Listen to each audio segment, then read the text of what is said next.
Count it all joy, Charles is back online.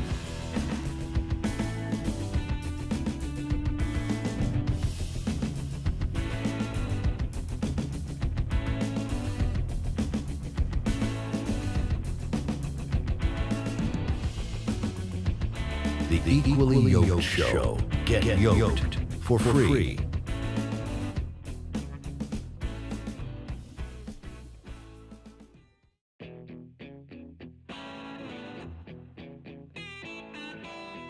Count it all joy, Charles is back online.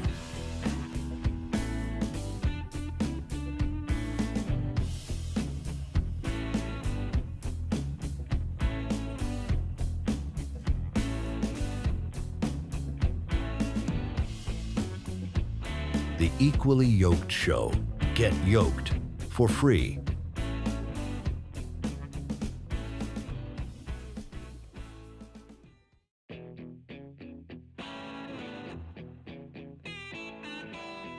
Count it all joy, Charles is back online.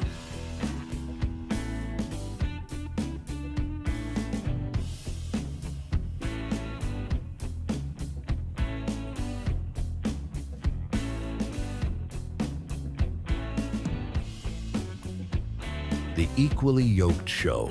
Get yoked for free.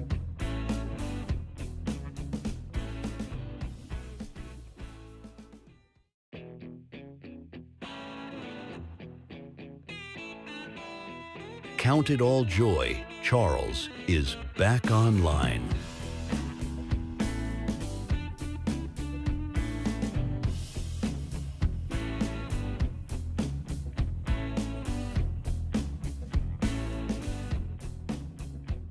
Welcome back to the podcast. This is the Equally Yoked Show, and I'm so glad that you are joining me again for yet another awesome show. And hopefully you guys are well educated in what we'll show you today. And of course, this chat is open for you to discuss and to debate and to talk about anything that we go over on this chat. Now, of course, I must say that you should keep it respectful in the chat. That is the best way to have dialogue. So otherwise, if you're joining for the first time, welcome back to the Equally Yoked podcast. We'll be going over some crazy stuff today concerning the fact that we have some information of the Epstein case. So Mike Johnson is going to go over that. It's going to be the first video that we'll actually tackle concerning the Epstein case. And we're just waiting for those to join the live show as we get started with the podcast. So if you guys haven't yet, please feel free to subscribe. We're going over a couple of things. Of course, the Epstein case updates, gas at an all-time low, and we're looking at some No Kings financials revealed. Some in the chat, and hopefully they weren't deleted since I've seen this. I think this is interesting to point out that somebody was asking Grok that if it was true, and Grok kept coming back at them with, this is actually indeed true. So we're going to be going over that and more.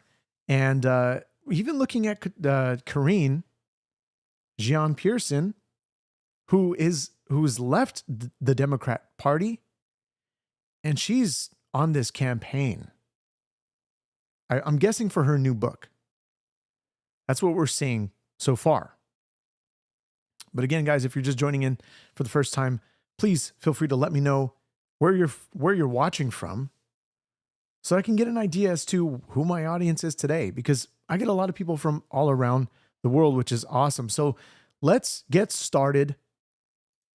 Guys, it's going to be a crazy one. This is Mike Johnson, Speaker of the House, addressing the shutdown and, of course, the Epstein case. He's going to give us an update. So I want you guys to pay attention. We're going to go through this from the beginning, and then we'll continue on from here. So immediately, he's not going to talk about the Epstein case. He's going to start talking about the shutdown and bringing out some interesting points concerning the shutdown, concerning prior shutdowns, and what's different about this one. So hopefully it educates you as to what's going on. Australia, welcome. Thanks for joining the podcast. I appreciate that. stick with us because we've got a lot of stuff to cover in what's happening in the U.S. and, of course, around the world. Well, welcome everybody. Day 21 of the Democrat shutdown. It's now 3 weeks since the Democrats have decided to close the entire federal government. I mentioned yesterday when we were gathered that this is now the longest full shutdown in American history. And yet again, Senate Democrats voted for the 11th time, 12 times overall, when you count House and Senate Democrats, to prolong the pain and keep the government closed. So we want to talk very briefly with you this morning about what that means, and then we're going to give you a little update on the Epstein matter. So far, this is what it means. So far, what this shutdown has caused to the economy and to the people of this country is really unconscionable. The U.S. economy has now lost hundreds of billions of dollars. We have federal workers who are desperate for pay and uncertain when they will get their next paycheck. You got families wondering if they'll go without food assistance next month because many people rely upon that. New federal loans and disaster aid have come to a complete halt, and the stewards of our nuclear defense stockpile are being sent home on furlough. Think of the implications of all this. All of it hurts the economy, it hurts our national security, and it hurts the American people, and the Democrats seem not to care. I was watching Republican Senate Majority Whip Barrasso this morning on an interview, and he said it, I think, very succinctly. He said the Democrats are practicing the politics of pain. I'm not sure I could say that any better. That's exactly what it is. And you think of what's happening right now. Think of what they have demanded in exchange as a ransom, the hostage they've taken to reopen the government. They're demanding taxpayer-funded health benefits be restored to illegal aliens. They're demanding that we spend billions of dollars overseas for ridiculous programs that the American people do not support. They want to claw back the $50 billion that we just got signed into law on July 4th to support our rural hospitals and all sorts of other crazy things. They're demanding taxpayer-funded health benefits for illegal aliens instead of agreeing to pay our men and women in uniform and provide vital health services and all the things that our most vulnerable Americans depend upon. It is unforgivable. And this is an indisputable fact.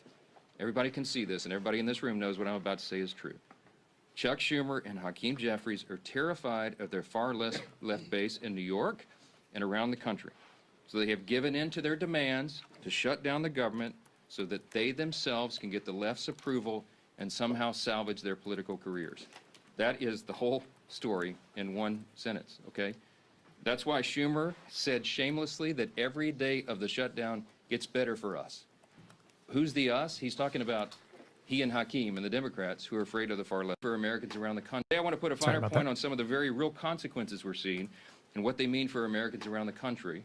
And I'll zoom in on some of these key Democrat states where the senators continue to dig their heels in and vote against opening the government. Yesterday from NBC News, here's the headline: air traffic control staffing issues cause flight delays across the country. The Secretary of Transportation said 53% of flight delays are now due to staffing issues, and usually that number is 5%. From Colorado, food banks face growing crises as shutdown impacts become a reality. That's the headline from Sky High News. What are Colorado's two Democrat senators doing? You've got Hickenlooper and Bennett. They have both now voted 11 times to keep the government closed. Virginia. Here's the headline yesterday, KSL. Virginia employees fear shutdown's impact on veterans' medical care. And meanwhile, there are two Democrat senators, Tim Kaine and Mark Warner, have voted repeatedly to put their thumb in the eye of those veterans. And they won't end this pain. From Hawaii, Hawaii News Now says, headline, government shutdown impacts telehealth for seniors in Hawaii. Seniors in Hawaii rely upon telehealth. Guess who's shutting it down? There are two Democrat senators, Brian Schatz and Mazie Hirono, voted again and again to keep the government closed and disrupt the health services for seniors in their own state. They've got a lot to answer to. From California, here's a headline, ABC 7 News. Alameda food banks step in to help TSA workers, families impacted by government shutdown. That is disgusting. And both of California's senators, Padilla and Schiff, have voted 11 times to block the pay of those TSA agents and their families, the paychecks they rely upon. From Illinois, WIFR, yesterday, Federal courts in northern Illinois reduce operations due to government shutdown. The courts are reducing operations, and you've got Illinois Democrats, Senators Duckworth and Durbin have voted to keep the government closed. We could do this all day long. That's a sample. Democrats used to care about the harm that shutdowns caused hardworking Americans, but now we can all see very clearly that was always based on politics and not principle, because they have thrown the principle out the window. And yesterday, there was an article from The Hill that laid bare that very fact. A Democrat senator was speaking anonymously and admitted, quote, people are going to get hammered if they vote for the House passed bill to reopen the government. The clean, nonpartisan CR, they're going to get hammered. Another insider said in that same story, quote, we would have enough votes to reopen the government if people were not terrified of getting the guillotine, okay? They mean it metaphorically, but in a political sense, that's exactly what they're concerned about. Now, I'm just going to pause here for a moment because a lot of questions are sparking based on the reaction in the comments. A lot of you are saying that he's a liar, that he's lying straight through his teeth. I want to know you guys' reaction to this, reaction to the government shutdown in general. Please let me know in the chats. Bring me some interesting points that I can look at and analyze with you, because there's a mixed bag as to whose fault is it. Now, the majority in this chat so far is saying that it's the Republicans shutdown rather than the Democrats. 27 votes so far. So get your votes in so we can have a fuller poll as to what exactly, is going on in the mindset of the viewer, of the mindset of the American citizen, so that we can understand what you guys are thinking. So I can understand what you guys are thinking. Let me know what you guys think about the government shutdown. We're going to continue on here because, of course, he's going to go on into the update regarding the Epstein case. Now, when it comes to the government shutdown, somebody like even John Fetterman, who's voting with the Republicans to keep the government open so that they can negotiate, because the Democrats are the ones that proposed this, the tax credits to expire in 2025. That was on them. So I just want to know you guys' thoughts.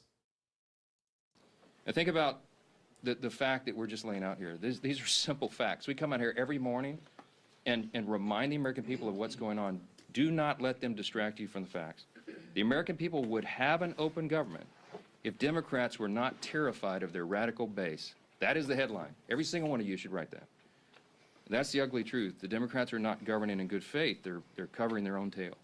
They're out here decrying the so-called forthcoming health care crisis, they say. It's the one that they themselves created. The Democrats created Obamacare. They're the ones that created a subsidy with an expiration date. They're the ones that did all of this. Republicans are trying to fix it.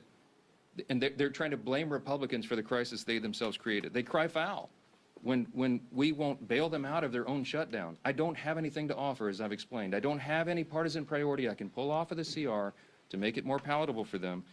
There's nothing to negotiate. They just have to do what they've always done in the past, that they did 13 times during the Biden administration, and they did as recently as March of this year, to open the government so that people can get their services and their paychecks. And they go before cameras incredibly, and they just lie to the American people over and over. It's a stunning thing to watch. It's time to stop the political games. The Democrats have got to stop this so that we can get back to the work here. For the sake of the American people, I hope they do. I hope Democrats finally come to their senses soon and the pain will end so we can reopen the government and get back to the hard work here. Yeah, you're right, Kono. I do want to mention your comment here. You're saying it's affecting ordinary people. I live in D.C. and it's affecting the economy of the DMV. Ordinary people are suffering. This nonsense started back with Gingrich and the so-called contract with America. This is affecting people. This is affecting people in their paychecks. They're not getting paid. This is a big deal because these people that work for the government, they're relying upon our government officials to come to some kind of deal so they can start getting paid and provide for their family. Because that's a scary position to be in. On both sides, I guess. For those that are trying to pass this CR bill so that they can continue to negotiate and figure things out. But so far as we look back at our poll, we still have the high number of 62%, 61% blaming the Republicans for the faults of the government shutdown, and 38% of the Democrats. Now, for those that are on either side, the Democrats or the Republicans who have voted in this poll, please continue voting. I want to know why you think that is the case. Let me know why in the chat so I can read it out and understand where you're coming from. So I'm going to continue this video. We're going to get just to the point of where he starts talking about the Epstein case here, giving us an update. This is Speaker of the House Mike Johnson. Let's continue on here. Let me say this. Now, while congressional Democrats continue their dangerous political games, the bipartisan House Committee on Oversight is conducting its investigation into the heinous crimes of Jeffrey Epstein. And it has continued. It has not stopped during the government shutdown. You have some of the, as I like to say, some of the toughest bulldogs in Congress on the Republican and Democrat side who are united in this cause for maximum transparency of the Epstein files. I'm for that. Chairman Comer is for that, the Oversight Committee chair. You'll hear from him in a moment. All these leadership team are, all the Republicans in the House are for maximum transparency and always have been.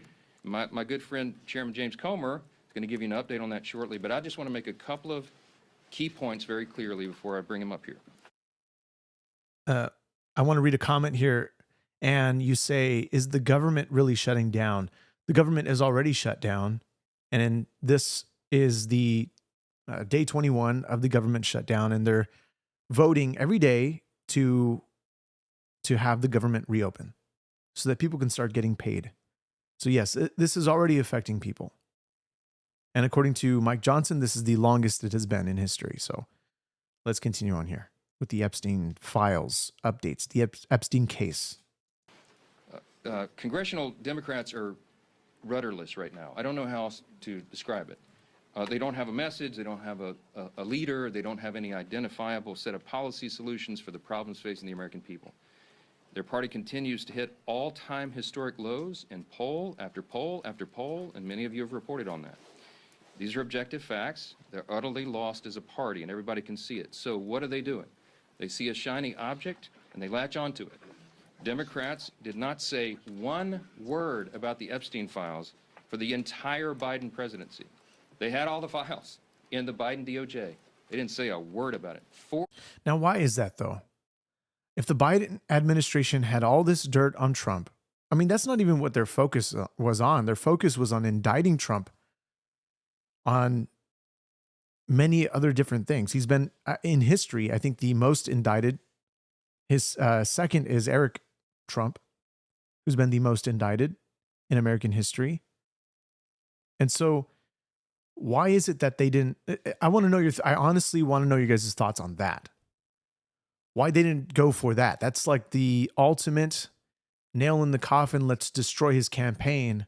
For what reasons why they would not unseal it if it would be under the power of the Biden administration? Because if they really wanted to shut him down, they would have done that. You're saying Biden is not there, release them. I understand that, but I want to understand. What I want to understand is why Biden didn't release them when he was in power.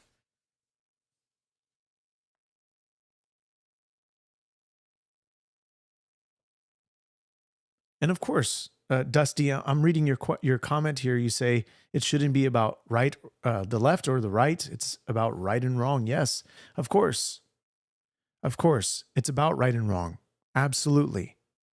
Whoever did what they did that is in these files or in this case, they need to be held accountable 100%. So that's just what I'm curious about.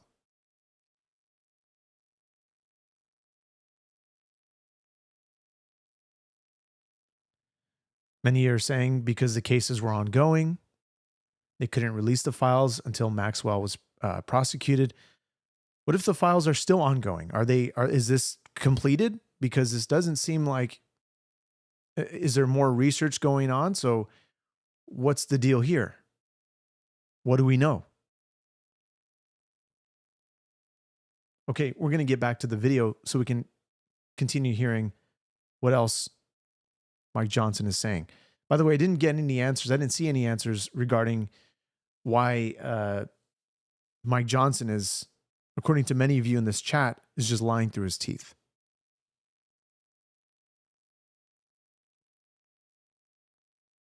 Yeah, you're right. YouTube Punk, I'm reading your comment here. You say Pam Bondi said she had them on her desk. However, we knew that wasn't the case, apparently, because this was some kind of weird thing that went down. For whatever reason, she decided to retract it. They went silent on it. A lot of weird stuff that happened. And by the way, thank you so much for your wonderful gift. I appreciate that. Your wonderful super chat. Let me see if there was any comments in your super chat where you say, oh my gosh.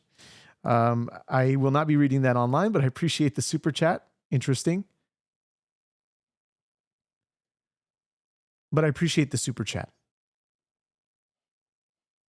This will ultimately go back into the channel to grow it.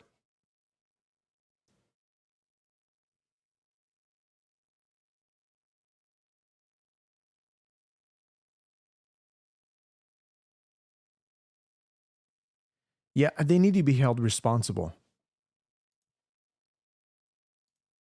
Top actors, top politicians, whoever it is, needs to be held responsible. Absolutely. YouTube Punk, you're saying, you've explained it. He's lying about undocumented immigrants getting Medicare and Medicaid benefits. Now, we've covered some of this stuff as well. You can always go back to the prior podcasts concerning your comment. But otherwise, let's continue seeing what else he has to say regarding this, regarding these files. 4 years, not a word. And suddenly now they somehow convince themselves that the Epstein files will be damaging to President Trump and Republicans in some way that they've imagined. And so they feign outrage. Let me be very clear about this. I've met with some of the Epstein victims. Some of these brave women have come forward. They were here on Capitol Hill, as you all know. We heard their stories. It's gut-wrenching. It's disgusting what they've been made to go through. And they bravely came forward. We're working around the clock to ensure that justice is served, and also as part of the oversight to figure out why justice has been delayed for so long. All credible information we will ensure is released to the public, and we also, at the same time, are fulfilling our responsibility to protect the innocent victims. By the witnesses' own testimony, these ladies who've come forward, they estimate there may be as many as 1,000 young women who were subjected to these heinous crimes. And many of them have chosen not to come forward and show their faces and reveal their names because it would compound the harm that they've already suffered. And so we want to protect those people. That's the sum total of all of this. That's our responsibility. And short of that, we want maximum transparency. And that is exactly what the American people are getting right now. That oversight investigation, they're working around the clock. And here's what the latest update, if you're not keeping track. They have now subpoenaed and released 43,000 pages of documents. They have subpoenaed and released DOJ and Epstein estate documents, with more to come. They've issued 11 deposition subpoenas, and they've released Bill Barr's deposition transcript. Jack Steele, God bless you for the 100 for 2 jewels. I appreciate that. God bless you. Yeah, a lot of you just don't like Mike Johnson. Calling him a liar, and I understand where you might be coming from, but let's hear him out. I'm doing a little research on the side for something that was mentioned in the chat, so I can bring it up if I can find it. Just a few days ago, they released the transcript from the interview with Alexander Acosta. They requested and begun to receive suspicious activity reports from the Treasury Department, and the department is fully cooperating in that. And they published letters from Eric Holder, Merrick Garland, and James Comey stating they had no knowledge or information related to the committee's investigation. Those documents include the ones that were released on Friday of last week, okay? The Epstein estate documents include his personal phone logs, his travel logs, his financial records, the ledgers that many people have been wanting to see, and even his daily calendar. The investigation and continued document release is ongoing even as we speak. And let me say this clearly as well. The bipartisan House Oversight Committee is already accomplishing what the discharge petition, that gambit, sought, and much more. The Epstein estate files that have been this new treasure trove, the third batch of information released right now, was not even included in the discharge petition. Didn't even think of it.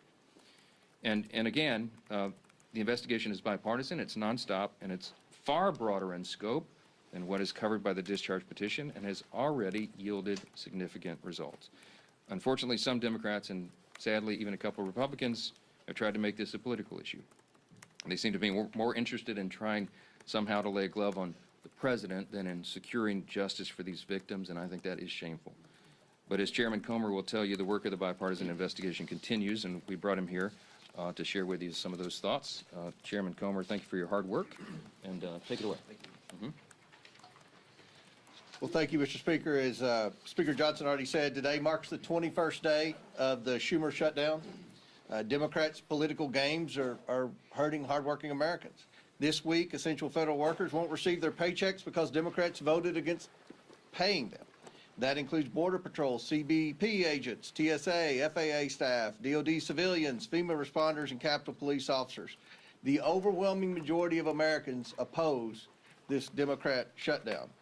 Democrats know it, so they're trying to distract from the fact that they shut down the government by pushing a false narrative about President Trump and Jeffrey Epstein. Let me be clear. No one is protecting Epstein or his associates. The House Oversight Committee is conducting a thorough review of the federal government's handling of the Epstein investigation, one that goes far beyond the discharge petition the legacy media is obsessed with. To date, the Oversight Committee has released over 43,000 pages of documents and issued 13 subpoenas. We've conducted a deposition with former U.S. Attorney General Bill Barr and a transcribed interview with former U.S. Labor Secretary Alex Acosta. I don't think I need to remind anyone in here, they are both Republicans and both former cabinet secretaries in the Trump administration. And guess what? Those interviews completely debunked the Democrat smear against President Trump. Barr stated that there was no evidence that President Trump was involved in Epstein's criminal activity. Acosta confirmed there was no contact with President Trump during the Florida case. No link, no conversations, nothing. Despite these facts, Democrats, especially Ranking Member Garcia, continue to spread lies about President Trump, and they are lies. They're infected with an incurable case of Trump derangement syndrome. Oversight Committee Democrats post daily about Epstein. In fact, they've posted or reposted about Epstein nearly 60 times on X since the shutdown began. You know how many times they posted about essential federal workers not receiving paychecks because they voted against funding the government? Once. They've posted about that once on the Democrat Oversight Committee and over 60 times about Epstein. Now, I do want to bring this video out because there's a clip that I was doing some research on because this is what came to mind. Tonight, as you can see, just... Okay, so this was NBC News. I'm going to bring you to the clip in just a moment because this is a group of Maxwell survivors and families speak out. Epstein and Maxwell survivors and families speak out in an interview. And let's see if I can find that clip because this, I mean, it kind of went under the radar. Not sure if you guys have seen this clip yet. However, this is the clip. Let me bring you over there in a moment. I think this is where it's mentioned. So let me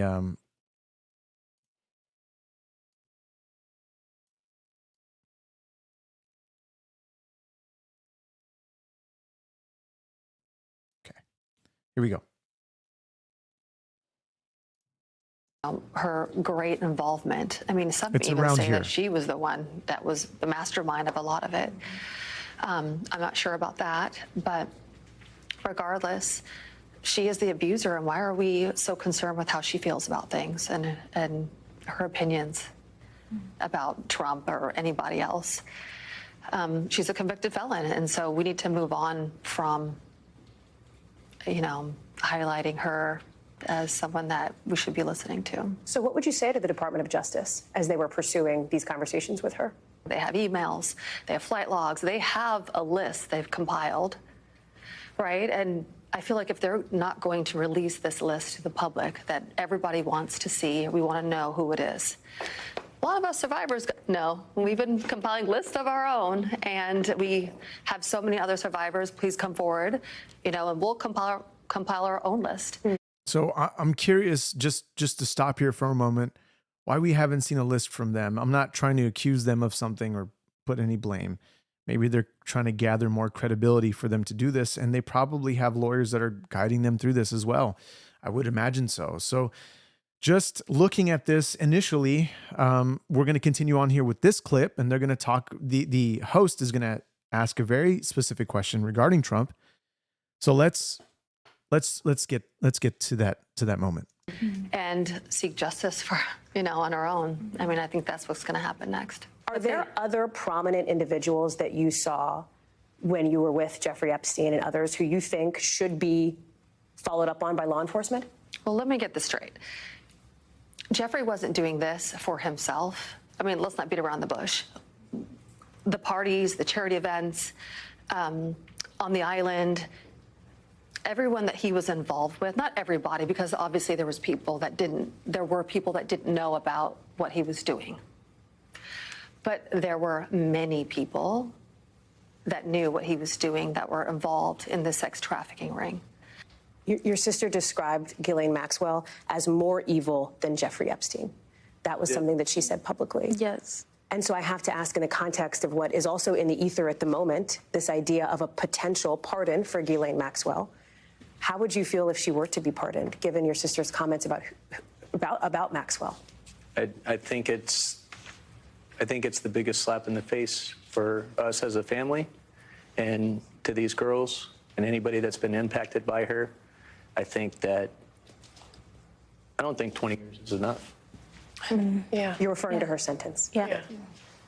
I think that people that are able to put that kind of evil out into the world should be either locked away forever. Our justice system, I think, is not harsh enough on something of that levity. And I know that if my sister were here with her sisters right now, she wouldn't be happy about it. We're not happy about it. We woke up, and even when she was moved, I was like, I don't understand.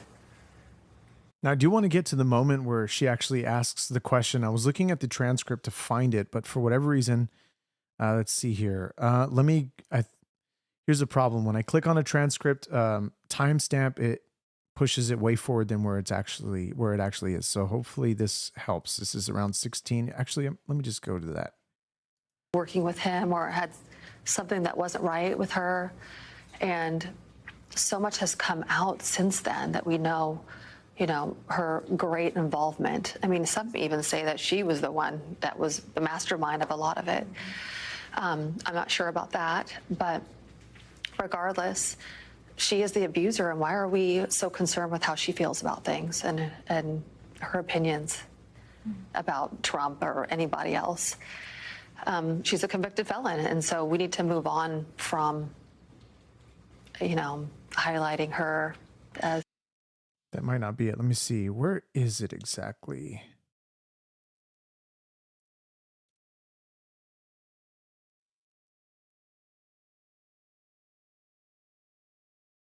Okay, let me see. We're jumping around here, but I'm trying to find the moment. That's all we're asking. Mm-hmm. And it's not just one side or the other. This is a nonpartisan issue. Everyone is asking, even his base is asking. Has anybody in this room heard anything from anybody at the White House or have your representatives? No. I do have to ask, and I know, and it's just something that I think we're compelled to at this moment, with the attention on President Trump, with these questions around a pardon. Did anybody see or hear of the president himself doing anything inappropriate as it related to Jeffrey Epstein? No. No. Or former President Clinton? No. Are you glad there is a renewed spotlight on this? Is there any... So they built up this whole moment for the whole podcast that goes on, or this whole interview, rather, not podcast, that goes on for 29 minutes. And they ask, have you guys seen anything with regards to Trump? Now, what you guys think of that, I don't know. I don't know. But it's just strange that if everybody's saying, or if of course the Democrats are saying that Trump is involved in some way, and then you have victims saying that they haven't seen anything. What do you guys think about that?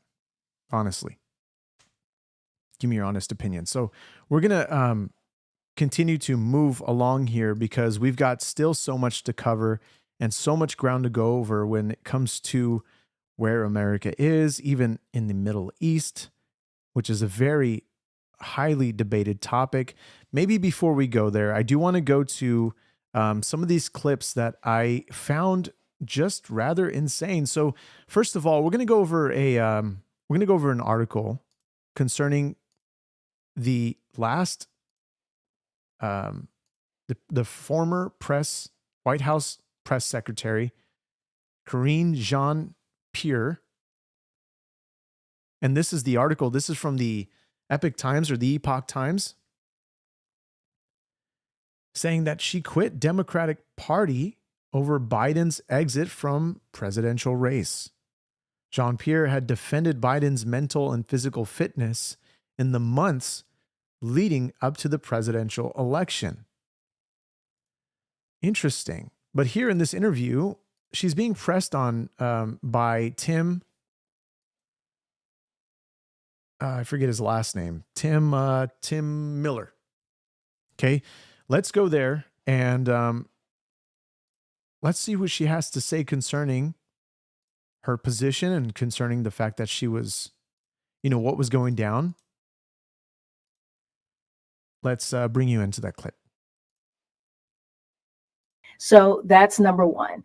My job was to speak to what the decision he made in the sense of continuing, trying to lift up the policies and the legislative wins that we did have. We did have legislative wins. Sure, and but he didn't talk about them that well, though. He couldn't talk about them. He wasn't campaigning. No. Wait. First of all, he did talk about them. Whether it broke through or not, he did. Tim, he did talk about. I mean, he talked way less to the press than Donald Trump does. Way less. And he wasn't out there at all. He wasn't good off the cuff. He wasn't. Just to pause here, everybody's saying, well, look, if you're just quoting the Epoch Times, you have no clue. A couple of comments already mentioning that. I'm quoting the headline. I'm not necessarily quoting the body because you have to pay for the subscription. I don't have a subscription for the Epoch Times. However, she has now gone on this sort of campaign when it comes to her new book and why she left the Democratic Party. So she's in the news again. Because when she was the White House press secretary, she was all over the news because she was, absolutely defending Biden at every turn, even when she looked like the absolute liar that she was. According to many that said this online, many who covered what she was saying and the responses that she would give. Let's continue on here. Doing press conferences. Let's just be real. Like, you didn't do night events. And I believe these two are on the same side. So he's kind of questioning, what happened there. That's not true. Tim, you're conflating all of it. That's what you're doing. No, you're telling me he didn't talk well about it. Then you're telling me he didn't talk at all. He didn't do either. He didn't talk very often, and when he did, it wasn't very good. Yeah, he sounded very maybe old. You weren't paying attention to what we were doing at the White House. But I paid attention. YouTube Punk, this is something that I can gladly say this is actually one thing that we can actually agree on. With you on the policies. I'm talking about his performance. The president, The president spoke to the American people a couple times a week. He traveled and did domestic travel and talked directly to the American people. We are talking about a time politically that is incredibly partisan. It's hard to break through any messaging. And it was an incumbency as well. So here's another clip from her. I'm going to go back to this is her on MSNBC talking a little bit as to why she left the Democratic Party.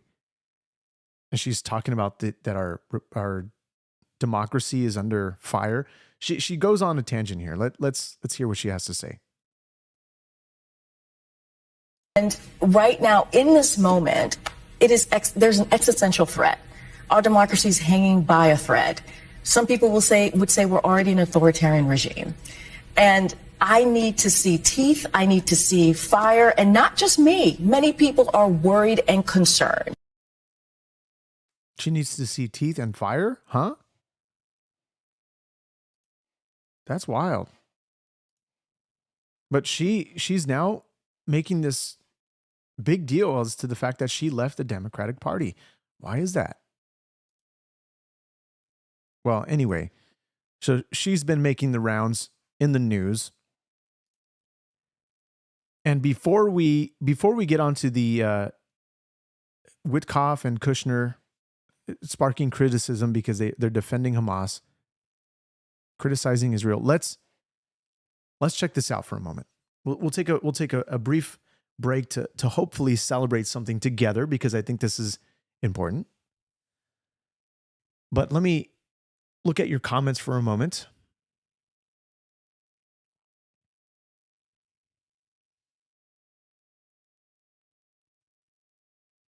Eric, you have a great point there. You say, what president took 570 days of vacation over 40% of his term? He was always at a beach. He was always on vacation. He was not really talking to the press, really ever.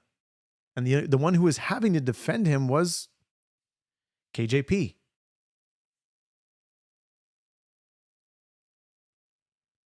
As Osoro, you say, the Epstein case is important, but issues that affect public welfare such as economic stability, climate change, immigration funding, global conflict, etc., are more significant. Yes, except I would strike out climate change. Just my point of view. Before I miss a comment here, let's see here. Garnett, you say she's a convicted felon that has knowledge about the underground tunnels around the world. It's the hardest job the military has ever faced. I'm not sure who you're referring to has that knowledge. KJP? She has that knowledge? Max Tech, there are people defending Hamas. Yes, there is. I'm going to end this poll, by the way. We're actually, get your last votes in. We've got 310 votes. We're just about 50-50 here on Republicans and Democrats being at fault for the government shutdown. And then we'll get on to the next topic here.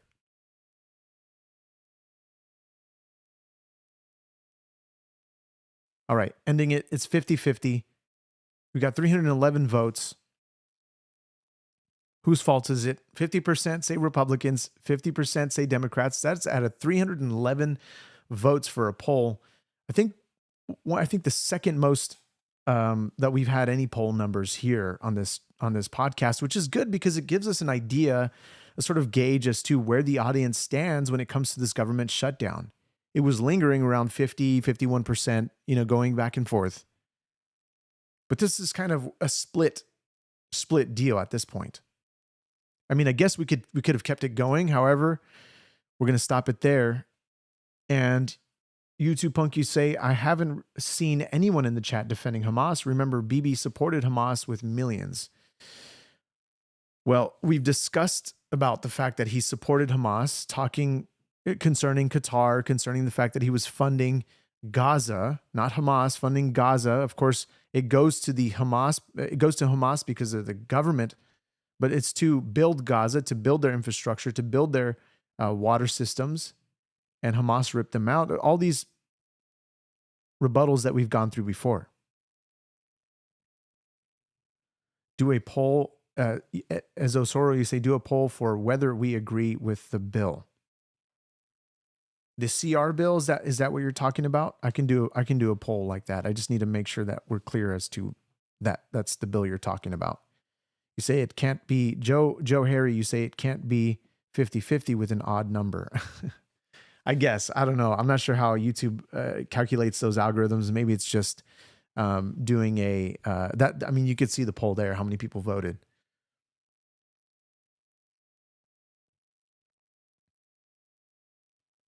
Let's get on to some news that I hope we can all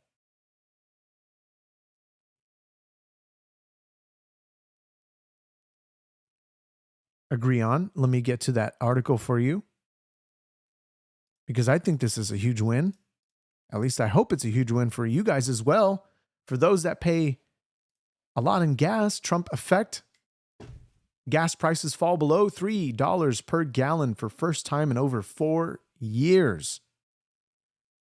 Remember in a couple podcasts ago, I did mention that I recently was able to get rid of my electric car. It was a bad purchase, bad buy, and get into a gas car. Greatest decision ever. Now we're at $3 per gallon. Let's hope that it stays low. And so here it says Americans are seeing a welcome sight at gas pumps across the nation as the average price falls below $3 per gallon. Gas Buddy's head of petroleum analyst Patrick DeHaan said Monday that costs are changing. Gas prices are finally fallen below $3 per gallon nationally. The earliest date we've seen, a $2.99 or $2.99 national average since 2020. That's when Biden was pulling out of our reserves, our oil reserves, to keep the sort of inflation out of the public view, where essentially, we're saying, no, it's all good. There's no inflation to see here. And Biden was draining our reserves.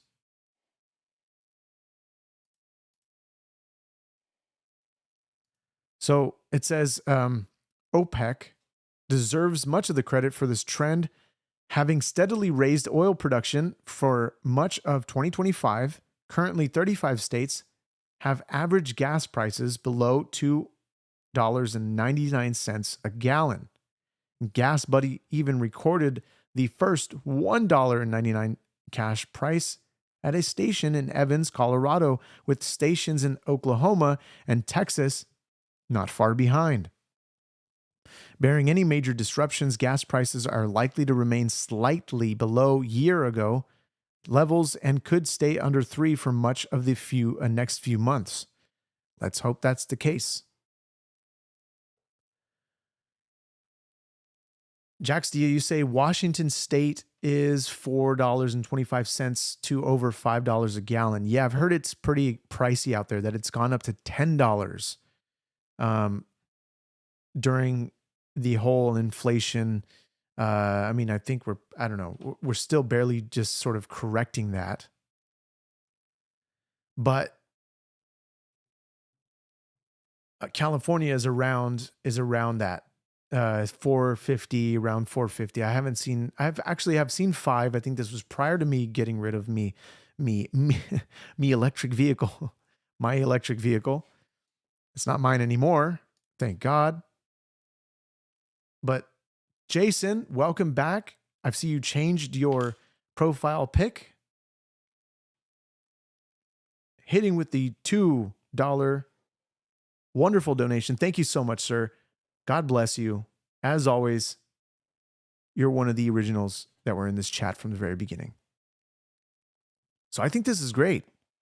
I think seeing low gas prices is going to really help Say no $10, no $10 a gallon. Not even close. So what was it? I could be absolutely wrong, but I thought I remember seeing some kind of article or somebody mentioning close to $10 a gallon or something like that, or $8, something like that. Or maybe that it could be if I think it was a hypothetical if the price of the barrel was, it reached over 200 or something. I can't remember the, I think this was somebody talking about the hypothetical if how much per barrel would cost over 100 and something or 200, then it would be around $10 to $12 per gallon. So I think it was a hypothetical. I don't think we ever got to that point. So you might be correct in that, if that's what you're mentioning. So the White House highlighted the news in a post on its website, noting that Americans are experiencing some of the lowest gas prices in over 4 years. President Donald Trump's administration also reminded citizens of the pain they experienced at the pump during former President Biden's time in office.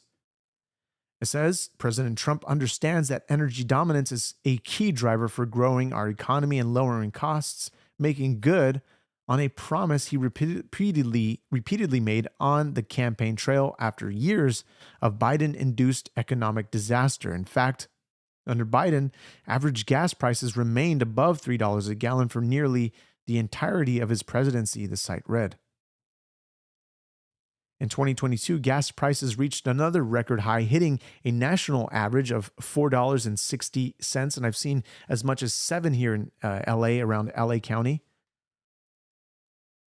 Breitbart News reported at the time, says industry experts are only expecting the situation to worsen over the cruel summer, predicting average gas prices will be over $6 per gallon. Recent surveys indicate that Americans are struggling to balance rising prices across the board. Interesting. Somebody's asking about the electric vehicle here. Let me see if I can find your comment so that I can understand what you're asking here. So I need to go back for a moment. Gabrielle, you say, what was your EV experience? I have a Pacifica hybrid that I charge at home and drive around for pennies. Yeah, so I had an ID4, and the deal was they had obviously incentives, and this is where they get you. Is they get you on the incentives is they gave me a free 3-year trial for Electrify America. I don't know if it was a trial or membership or whatever, free for 3 years, so you can charge at any Electrify America, and you wouldn't get charged being under 30 minutes of charge, which got me to my 85% because they started limiting these chargers to 85% per California something. I forget. I think they implemented some kind of rule that they could only charge up to 85% in some areas. And so the charging experience with the ID4 Volkswagen was absolutely terrible because of the fact that I've had multiple issues with the car where I was able to eventually lemon the vehicle, and my charge port melted. The charge port melted just by charging it. So it gave me an error on the car. I went to take it in, and that was pretty much it. So they said that Volkswagen said they wouldn't pay for it. They said, you got to contact Electrify America. They said they wouldn't pay for it. They said, you got to contact your manufacturer. I did that, and we were able to contact Volkswagen again for a buyback, and they eventually bought it back. So yeah, it worked out because it just was a bad lemon, Are all ID4s that way? I don't know. I've heard a lot of bad sort of reviews about ID4s from people that own ID4s that would charge next to me. So it is what it is. But let's continue on with some of these articles here. Let's Yeah, this is also CBS News. I'm not even going to pull this up, but it says Karine Jean-Pierre on leaving the Democrat Party and finding her independence. Her new book to discuss. So she's here we go. It says, who served under President Barack Obama and Joe Biden, joined CBS Mornings to discuss her new book, Independent, a look inside a broken White House outside the party lines. She explains why she left the Democratic Party after 2 decades to become an independent. Interesting. Is she just trying to be relevant? Now, I don't want to show, you know what? I don't know. I didn't want to show this online just because I don't know how YouTube is going to take this, but Jimmy Kimmel Live hosting drag queen story time. Trixie Mattel reads Eric Trump's memoir to children, throws book in wood chipper. And this is a skit on the Jimmy Kimmel show, Jimmy Kimmel Live. So you guys can go check it out for yourself. He actually posted that tweet. I'm going to show you just the article so you can see exactly what I'm looking at. But otherwise, this is the article. This is actually his video that he posted. Night that Senator Ted Cruz has a new book. It's called Unwoke: How to Defeat Cultural Marxism in America. Ted's been out trying to sell the book. His last book, he had to get his own campaign to buy thousands of copies to get it up the list, which is sad. So we decided that this time we'd help him out with an assist from one of the stars of RuPaul's Drag Race, none other than Trixie Mattel.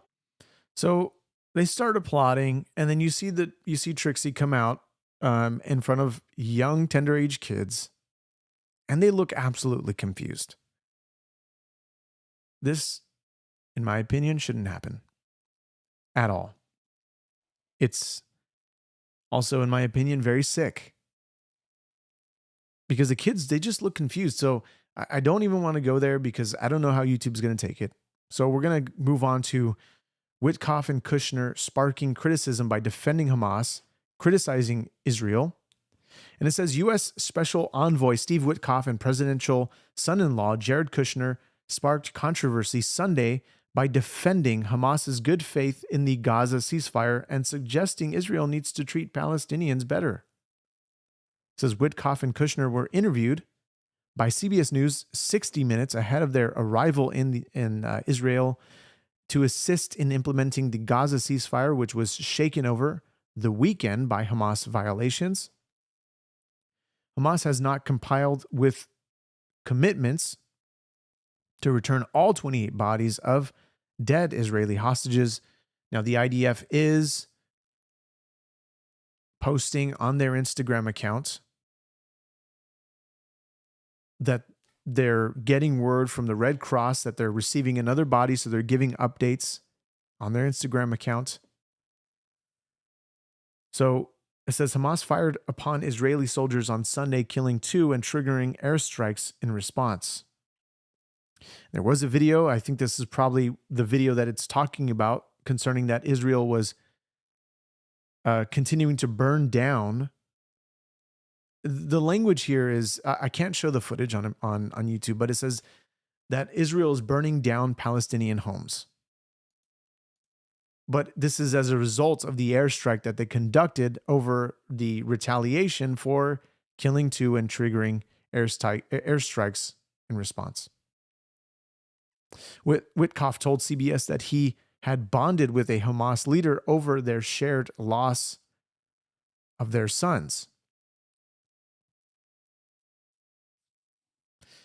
That's interesting because the mindset of Islamic fundamentalism is that they're willing to sacrifice their own kin, their own children for the sake of the propagation of Islam. Many leaders have said this. It also says this in their charters. You can look it up for yourself. We've gone over it just a couple of times, in this podcast. Spider, you say has prices all-time low. We got less than 99 cents. Not unfortunately not, sir. We're not back in those times. Hey, you say about the retired military guy who found that Gaza humanitarian fund was actually intelligence contractors for IDF.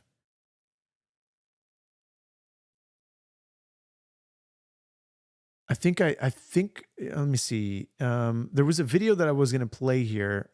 Maybe you're talking about the same guy. I have to check, and maybe we'll go over that in a moment. But this is Jared Kushner here. October 7th for me was a shattering day. Since then, my heart has not been complete. But then Kushner brought up the Gazans. To see the suffering end for the people in Gaza, who, for most of them, were experiencing this through no fault of their own. The biggest message that we've tried to convey to the Israeli leadership now is that now that the war is over, if you want to integrate Israel with the broader Middle East, you have to find a way to help the Palestinian people thrive and do better. How are you doing with that message? We're just getting started. Their 20-point plan is a little bit sketchy, I'll say. But it says that led in turn to criticism that pressure belongs to Arab and Muslim world, which has fueled radical desires among Palestinians to destroy Israel. It says, how about Qatar and Turkey work to help the Palestinian people thrive? How about they help themselves by breaking away from their death cult? Israel gave Gazans work permits and cancer treatments. In response, they got October the 7th, enabled by endless aid for terrorism. So when she's talking about also too with cancer treatments, Yahya Sinwar was one of the masterminds behind the October the 7th attack, and he was treated for a tumor in his brain. He was under in the prison in the Israeli prison serving multiple life sentences, and a dentist actually recommended that he go get checked out. They had immediate surgery on Yahya Sinwar, and what happened? He was released during a prisoner exchange, and he then committed again when Israel was treating him fairly. Went to go and conduct the attack on Israel with October the 7th. Gabriel, you say, oh, I'm sorry, Gabriel, sorry. I said Gabriel. It says, you say this is around the time with story that boy was given food when they shot him in the head. Of course, this was one of the more sensationalist headlines for the story. I did see some video of a ambulance driving, and then there's a vehicle blocking it. That might be what you're referring to.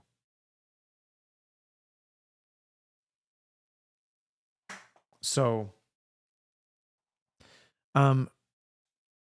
this is interesting here. This is something that is becoming more of a concern to many, especially those in Europe. But the European Central Bank, Europe embraces digital currency, not the US. This is wild. I think we went over this just briefly in the podcast yesterday, but it says the European Central Bank is pushing ahead with plans to issue a digital euro. In contrast, the U.S. House of Representatives passed the Anti-CBDC Surveillance State Act, which would prohibit the Federal Reserve from issuing a digital dollar without authorization from Congress. It says it's a common transatlantic divergence mirroring the U.S. versus European differences about innovation and the role of regulation. For Americans, a central bank digital currency raises the risk of tech-enabled government overreach. Now, why this is interesting in the first place, why this catches my attention, and for those that know that I often go back to Scripture to understand the sort of times that we are living in. I'm not forcing any views as to what we're going in politically, and many might disagree with me on that statement, but concerning what we're seeing, or what some will see in Revelation chapter 13, actually Revelation chapter 6. This is in regards to these 7 seals. I'm going to bring you into the scripture so you can see exactly what I'm talking about.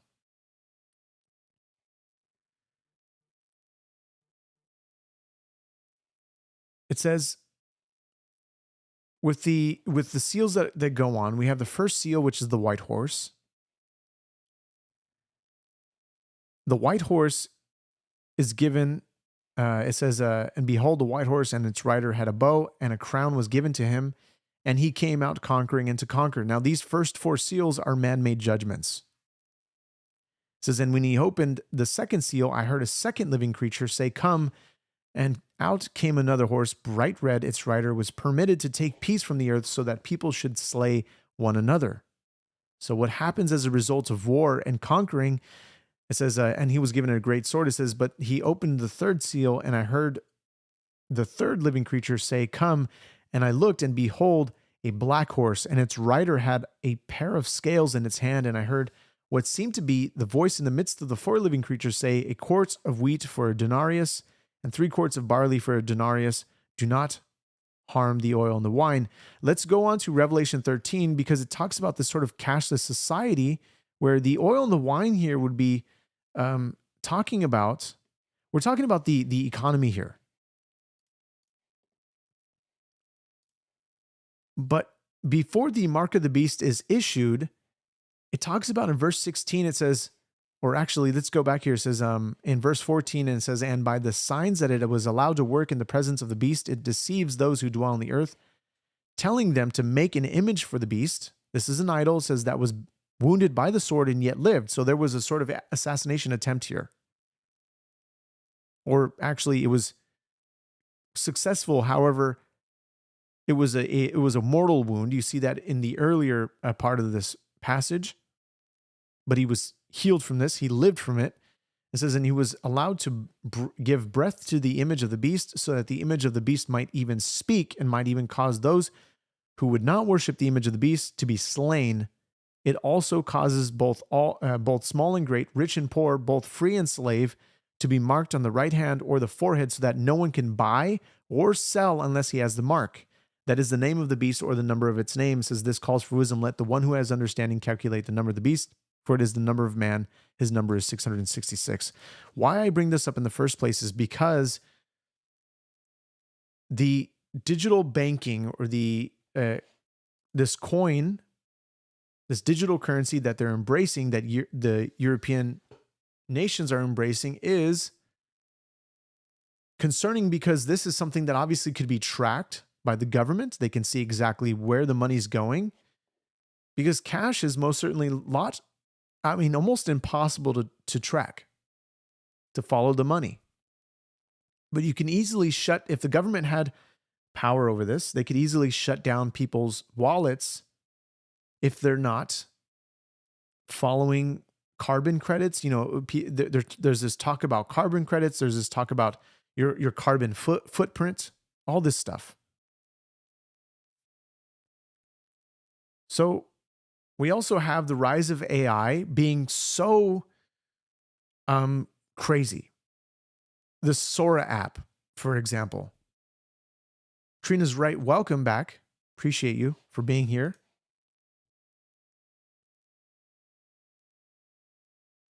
And by the way, for those that are asking for my wife, who's the only moderator on this chat, she is not responding. She is off the chat at the moment. So if there's something that I'm not seeing, hopefully I can get the attention from you guys.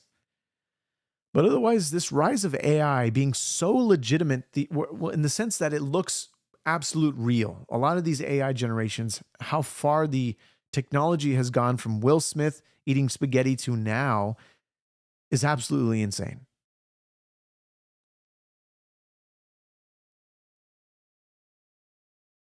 You say it's decentralized, but there's still ledgers. Yes. There's ways that if a government has control over this, they're going to be able to talk about all of this. Or they're going to be able to track everything.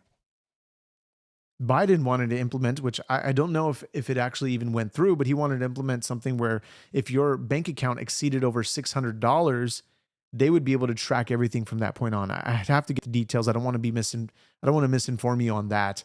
But this was something that was concerning during the time that this was announced under the Biden administration. If anybody remembers that, please let me know in the chat. But as we move on here, for those that, this is interesting. We have this movement of Free Palestine.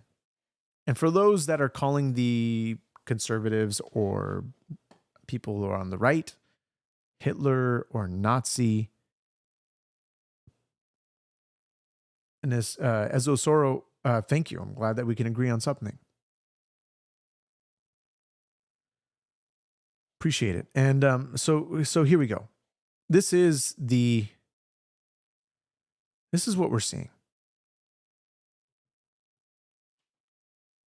Hold on, before I get there, let me just, you'll see the clip, but let me read one of these comments from Gabrienko. You say,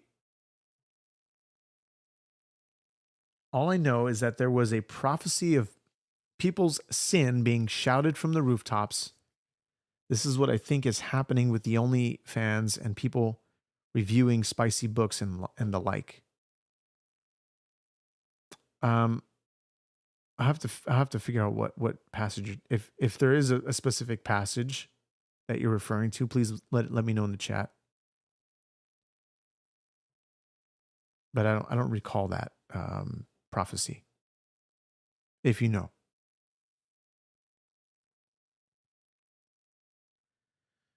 So this is what's happening. This is the post says, expose the Free Palestine movement has a Hitler problem. From Bob Dylan to protesters at anti-Israel rallies to just random Americans on the street, watch this video and see the real face of this hateful movement. Okay, no audio is needed, but because there's music that I don't want to get copyright on, but you can see some of the grotesque captions. Kids that are doing the salute, the Nazi salute.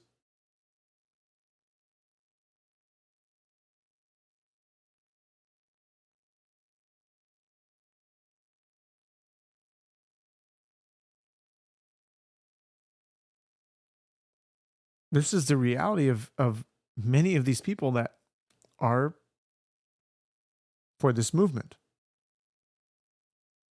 And I'm not saying that all of you are like this, but this is most certainly an understanding that a lot of these people are saying, or they're doing the salute. In this clip, you can actually see, you can actually hear him saying it. So I'm just muting it for the case of copyright music.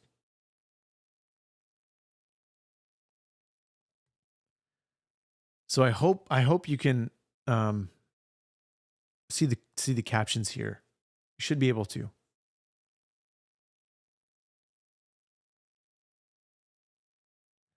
Look, honestly, YouTube Punk, you don't really need the sources or context.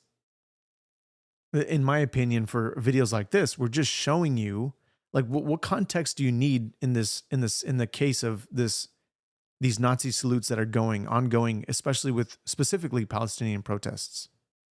You see the captions there. Because of the music that is there, I don't want to allow the audio because I'll get hit by a copyright claim to music that I don't even own rights to. Randy, you're right. You say we are watching biblical prophecy take place as we speak. Of course. You're right. Tungsten, you say no context is needed. It's clear. Yes. You can still tell what's AI and what is not. You really can. And even with the audio, the audio that is attached to this, you can hear a lot of these people speaking, and there's just no. You can tell when audio is generated by AI. You can also tell when video is generated by AI. You still see a lot of those weird artifacts with AI if you've messed around with it enough.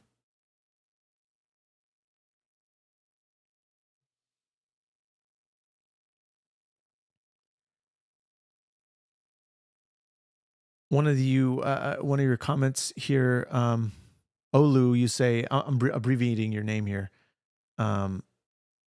Brother, I'm telling you, even though all of the Islamic flags aren't red, green, black, and white, do you really think it's a coincidence that their colors are on, that their colors on their country's flags are those colors? There's no coincidence. But also, too, do you think it's also a coincidence, maybe, or not? I don't know. Here, you think it's also weird that the fact of the horses that I just read, the colors of the horses in the first 4 seals is white, black, red, and pale. In some other translations, it says green. I don't know. Coincidence? Maybe. I don't know.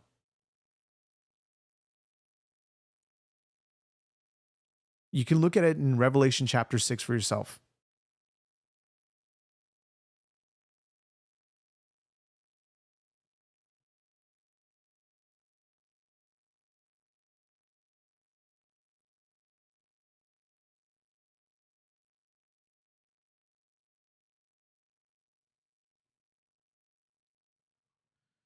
Let's continue this video.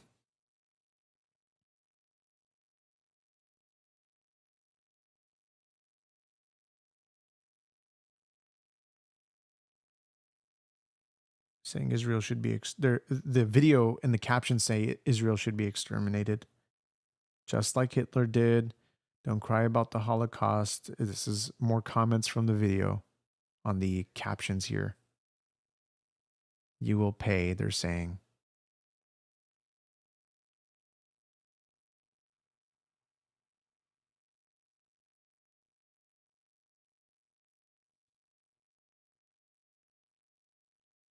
This is a woman shouting, "Go back to the oven. You need a big oven." They're saying gas to the Jews here on this other video. So AI generated? I don't think so. A lot of it is English audio. Again, I can't play the audio because of the music, but this is, if you want to check out the video here, it's on Instagram. You can look up the account as you see on top, Canary Mission. So let's go on here with some of the other things that I still want to show you concerning. This is always interesting because during past presidencies, from Obama to Biden to George Bush, the only one that has gotten, the most backlash concerning deportations is Trump, by far. This is Obama in 2007. Says sounded like Trump talking about illegal aliens breaking our laws and taking American jobs. The Bush administration has done nothing to control the problem that we have. We've had 5 million. Well, hold on. First of all, it says Obama in 2007. The video says 2008. Okay. This is during, it looks like I don't know, maybe a debate. Maybe this is re-airing in 2008. I don't know. Not sure what the deal is here, but you're going to see it zoom out. You're going to see Hillary Clinton on his right side. Undocumented workers come over the borders since George Bush took office. It has become an extraordinary problem. And the reason the American people are concerned is because they are seeing their own economic position slip away. And oftentimes, employers are exploiting these undocumented workers. They're not paying the minimum wage. They're not observing worker safety laws. And so what we have to do is create a comprehensive solution to the problem. Now, I have already stated that as president, I will make sure that we finally have the kind of border security that we need. That's step number one. Step number two is to take on employers. Right now, an employer has more of a chance of getting hit by lightning than be prosecuted for hiring an undocumented worker. That has to change. They have to be held accountable. Yeah, so you can see the panel here. So this is most certainly during some type of debate for the candidacy.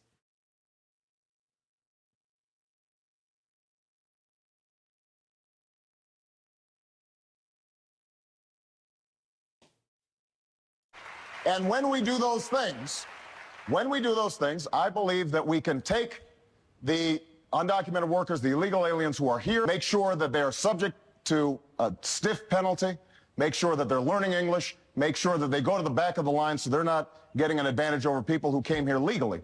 And when we do that, I think that we can, instead of shedding all this heat, start shedding some light on the problem, and we can once again be a nation of laws and a nation of immigrants. That's what I intend to do as President of the United States. Yeah, so this is the criticism that happens from the left should also be criticizing. If they're consistent, they should also be criticizing what Obama said. If they really truly want the borders open, as they did the last 4 years, there's a video here that I want to bring you to show you. This is from a lot of what people actually call the Nazi, Stephen Miller. I don't call him the Nazi, of course, but otherwise, this is from his post on X. He actually reposts or recomments, or however this works, somebody's handle from 2021. This is Bill Melugin. And let me bring you into this screen for a moment so we can see exactly what happened during the Biden administration. Again, this, you can see the date on the Twitter post. It says 2021, September 18, 2021. It says, never forget what they did to us and what they will do to us again if given the chance. All right, guys, what you're looking at right now is the U.S. side of the Rio Grande. That is a mass of several hundred illegal immigrants who have just crossed the Rio Grande. And look at this, several hundred more streaming across as we speak. We're on a boat in the Rio Grande. This is the Mexican side of the river right now. You can see it's a never-ending stream. Hundreds of people crossing the Rio Grande basically every hour. And they're heading over to the International Bridge, which you can see in the background. Look at that mass of people. This is why the situation under the bridge continues to deteriorate. This is insane. The federal government has to wake up. Oh, you're right.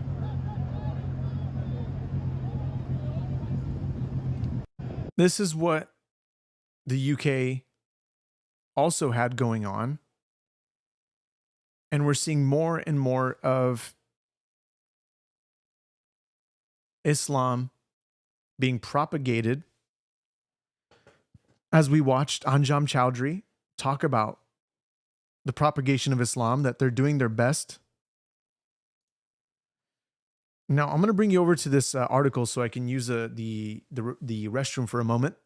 And this is actually not an article, it's a video. This is the Capitol renovation is costing Californian taxpayers $1.1 billion. 4 times more than the privately funded White House ballroom, which costs taxpayers nothing. This is from the Trump War Room. Let's play this video clip for you right now. Why will a new office building for California lawmakers cost as much as an NFL stadium? That's a question we've been asking California's legislative leaders overseeing the Capitol Annex project. Live Copter 3 flew over, getting this exclusive look at the progress crews have made. The $1.1 billion project is supposed to cover costs for the office building, parking garage, and a new visitor center. But it will also include private hallways for lawmakers that allow them to avoid the public and avoid us, the media. KCRA 3 Capitol correspondent Ashley Zavala has been digging into this plan and has an update. This new office building in Sacramento is going to be one of the most expensive buildings in the United States. And yes, California taxpayers are footing the bill. Even though the lawsuits against it have been over, the California legislature, which is in charge of it, continues to keep details in the dark. Steel beams are up and construction is underway on the Capitol Annex project. The $1.1 billion construction and counting will eventually house the offices of lawmakers, the governor, and lieutenant governor. It'll cost about as much as Levi's Stadium in Santa Clara and more than the Golden One Center in Sacramento. But we still don't know why or how the money is being spent. Motion passes. The legislature's Joint Rules Committee overseeing the project still won't give a public update, even though lawsuits against it have been over for 6 months. No one with Joint Rules would do an interview with us on Monday, but officials confirmed there are now no plans to construct the visitor center on the west side of the historic Capitol. But even without that part, they said the budget for the project overall won't change. Does that make sense to you? No, it doesn't. Dick Cowan is the ex-chairman of the Historic State Capitol Commission and is part of the group that sued over the project. Among the many questions we have is, what's the project going to cost now? Has it continued to rise as it did over the last years? When will the project be complete? They have all that information, probably in a monthly report they receive from the builders, the designers, and the management team. But information has been tough to get. As we reported last year, more than 2,000 people involved in the project signed non-disclosure agreements, legally requiring some lawmakers, government officials, and others to keep quiet about what's going on.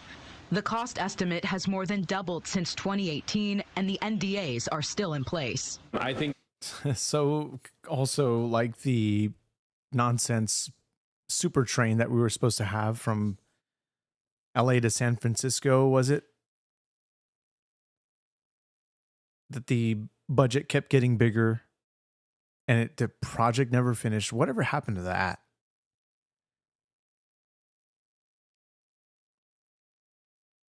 So I know you guys are having your own conversations and your own debates in the chat. So sorry if I'm not sticking with you. And I think, yeah. So this is the other thing that we wanted to go over and that I wanted to show you here. This is, let's see here. Here it is. Yeah, let me just transition you over there. Do a basic transition, okay? Here we go. This is the No Kings financials released. And the reason why I'm bringing this out is because I found something very funny when it comes to the comments section on this. So it says the financiers: Arabella, 79 million, Warren Buffett, 16 million, Ford, 51 million, Rockefeller, 26 million, Soros, 72 million, and Tides, 45 million. A total of 487,641. So this is the sources from Anna Paulina, and here's some of the No Kings partners. A lot of people here. So somebody said, this is Todd, says, "Hey Grok, does misinformation like this work? Why does the For You algorithm push so much of this at me?" And then Grok goes on to respond.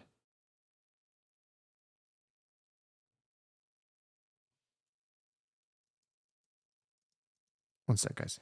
Okay, so it says it's not misinformation. These figures align with known funding flows from Arbella Advisors, Soros-linked groups, Forward Foundation, and others to progressive networks organizing anti-Trump efforts like No Kings protests, per disclosures, and influence watch data. Such claims gain traction because they highlight opaque dark money in activism. X's For You algorithm prioritizes engaging, relevant context based on your follows, views, and broader trends. If politics dominates your feed, expect more of it. Somebody said, "What a loser. Did you just lose an argument with Grok trying to prove your point?" Thanks. Thanks so much. That was great. So if we click into Grok, he then responds, No, the posts say these funds were for the No Kings protest specifically, not efforts like, whatever that means. And I don't follow any right-wing extremists despite them dominating my feed. Then Grok says, the viral charts aggregate disclosed grants to No Kings partner NGOs and funding networks like Indivisible, which coordinated the protests, totaling $294 million from those sources. This directly ties the money to event organization, not just vague efforts like Vague Efforts. X4U prioritizes viral, high engagement posts across the platform, so trending political claims appear broadly. Try curating via muted words or followed topics to shift it. And then, people are saying that Grok snapped back and all that stuff. People are saying Grok is manipulated, all this other stuff. So whether you believe it or not, who knows? Thank you so much, Tungsten. Appreciate it. God bless you.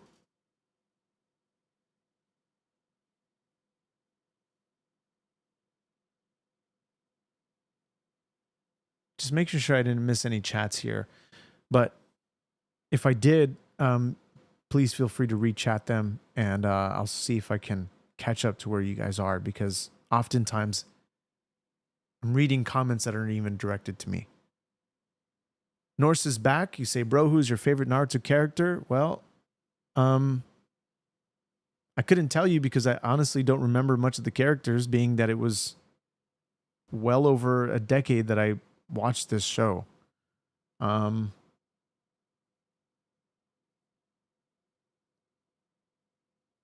have to go look at the names, and I'm sure it would pop up.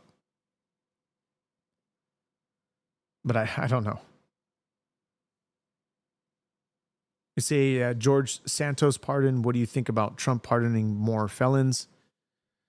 I haven't looked into George Santos. I have it on a tab open for research because he's a hot topic. And by the way, we're going to stop the spam because it's just going to bury other comments. So we don't want to do that. So you're going to be put on a timeout for a moment. Okay, so far, we've gotten a lot of stuff covered, and we still have a couple more things to cover. Not to color, but to cover. Of course, another hot topic is Zoran Mamdani. This is Laura Loomer, her post saying, I'm going to say this every day till the GOP listens. The Islamification of America is going to be the number one issue in America for GOP's primary elections in 2026 and 2028. Which this is true. This might be the case because we've seen this for the New York mayoral candidacy.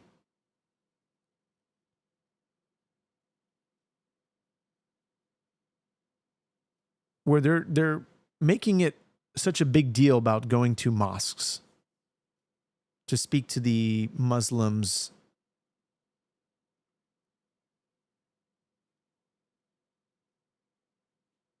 And she then goes on to say, I will not vote for any candidates who support Islam. I will work against all candidates who refuse to admit we have a Muslim problem in our country. Again, this is Laura Loomer's post. Every single voter should question and confront their GOP reps at town halls and ask them if they support banning Muslims from holding office in America. If they say no, they are unfit to lead the GOP. If you are a GOP rep and you aren't speaking about Sharia law, you should be removed from office. James Wood says, so basically Sharia law, because it says Zoran Mamdani said NYPD shouldn't respond to domestic violence calls in resurfaced podcast interview. And this is Charlie Kirk saying that Islam is a sword the left is using to slit the throat of America. That's one of his posts on X. So I thought they would have a video posted here. There is a couple of videos being circulated of Zohran Mamdani. One talking about the illusions of Muslims not being able to assimilate or something like that. This is something from Mamdani here. Let me bring you in on this video because this is...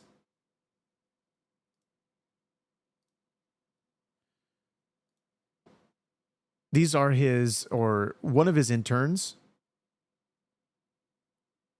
What is your name? Are you from Hunter? And we can see that they're removing hostage images Don't worry about it. from the streets of New York. Don't worry about it. All over the news. Don't worry about it. Don't worry about it. You're so proud of it. Don't worry about it. What is your name? What is your name? Show your face. Show your face. Show your face. Don't worry about it. You're going to be. I'm not touching you. You're harassing us. Okay. No. You'll be all over the news. You're going to be all over. You're proud of it. You're proud of it. Please do not touch me. I'm not touching you. You touched me earlier. You're so proud of it. Show your face. Show your face. You are not allowed to post anything. Yes, I do. There's no way for it. You cannot post anything. You cannot record it all. I will. She's recording when I'm a computer. Yes. I'm not recording when I'm a computer. And you know what? And you will be all over the media. Okay? So what do you guys think about that? That his intern is participating in the removal of